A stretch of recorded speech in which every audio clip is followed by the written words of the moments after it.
Dans cette vidéo, je vais expliquer comment faire un tracé de construction, puisqu'il ne s'agit pas ici de décalquer le dessin, donc suivre tous les accidents de ce dessin. On va plutôt partir de formes simples, géométriques simples, pour construire cet élément. Alors,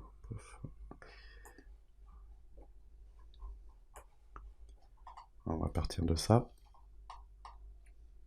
Donc je vais commencer par des cercles. Définir un centre, donc avec un cercle. Donc on va choisir, ici on a des différents types de cercles selon les besoins. Donc ici je vais trouver le cercle par 3 points, qui va me permettre de suivre 3 points suffisamment éloignés sur cet arc de cercle pour construire le cercle entier. Alors je prends un point ici, je prends un point, alors là je suis en mode ortho, voilà. Je prends un point ici, et je prends un troisième point, le plus éloigné possible, ici. Alors ensuite, je vais décaler ce cercle une fois ici et une fois là pour obtenir cette courbe-là. Outil décalage. Alors je vous conseille de ne pas travailler avec les accrochages cette fois-ci parce que vous allez être gêné par le centre du cercle.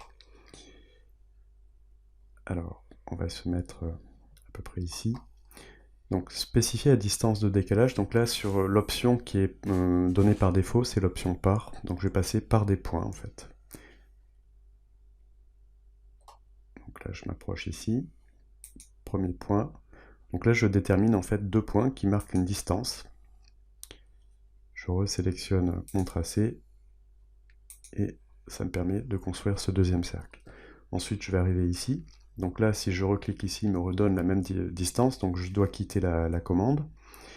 Barre espace pour quitter, barre espace pour reprendre, donc 2 fois barre espace, et je fais la même opération, donc je sélectionne mon tracé, je trace une droite, en essayant d'être à peu près perpendiculaire, je reclique sur mon tracé, et mon tracé arrive ici. Alors c'est pas tout à fait juste, je vais recommencer.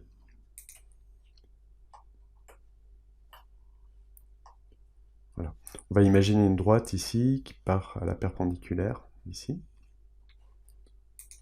Décalage.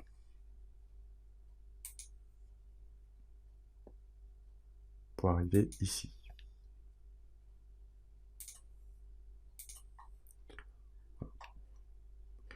Alors on va garder ça. Donc ensuite je vais tracer le premier motif des absidoles rayonnantes ici. Donc je vais m'appuyer sur l'intérieur des murs. Donc l'intérieur des murs c'est ça. Alors je reprends mon outil cercle par 3 points. Je prends 3 points suffisamment éloignés. Ça permet de disperser les erreurs en fait. Voilà, donc là j'ai obtenu ce premier cercle. Alors je vais utiliser ensuite le réseau pour construire ces éléments. Alors pour construire ce réseau, j'ai besoin de plusieurs informations. Il me faut le nombre d'éléments, donc là j'en ai 5.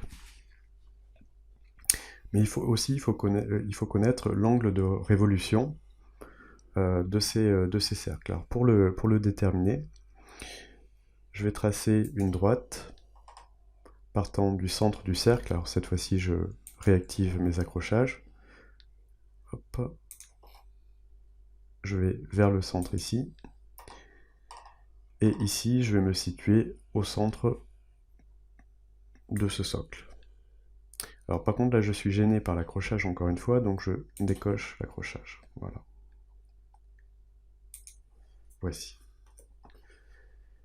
Pour déterminer cet angle de révolution, je vais utiliser dans annoter. Alors vous allez trouver derrière cotation linéaire, vous déroulez ceci, vous allez trouver cotation angulaire. Je clique sur la première droite et sur la deuxième. Donc je suis à 34 degrés, donc j'ai ma deuxième information. Le réseau polaire se définit dans le sens trigonométrique, c'est-à-dire dans le sens inverse des aiguilles d'une montre. Donc c'est ce qui va se produire ici. Le réseau polaire, vous le trouvez derrière le réseau rectangulaire ici, donc il convient de dérouler ceci pour accéder au réseau polaire. Alors, choix des objets, bien c'est cet objet-là. Je valide. Ensuite, il me demande de renseigner le point central du réseau qui se situe lui ici. Donc là, je réactive les accrochages. Alors par défaut, donc il me donne un certain nombre d'éléments et un angle de révolution à 360. C'est ce que l'on voit ici. Éléments, 6 éléments, donc là je vais en mettre que 5. Et l'angle de révolution, appelé dans AutoCAD angle de remplissage, se trouve ici. Donc plutôt que 360, je choisis mes 34 degrés. Voici qui est fait. Donc après, bon, pas tout à fait juste, on va le réajuster un petit peu. C'est cet élément qui permet de décaler au besoin nos cercles. Alors je vais ensuite construire quelques droites pour marquer la fin du bâtiment. Donc avec une ligne, je me mets en mode ortho.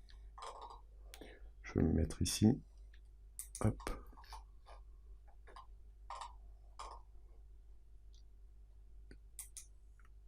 Alors, à nouveau, je suis gêné par le centre, donc je désactive les accrochages.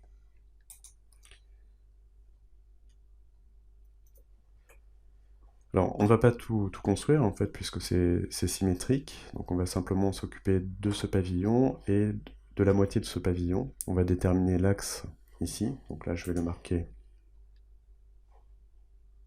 Hop, je réactive les accrochages. Je marque l'axe.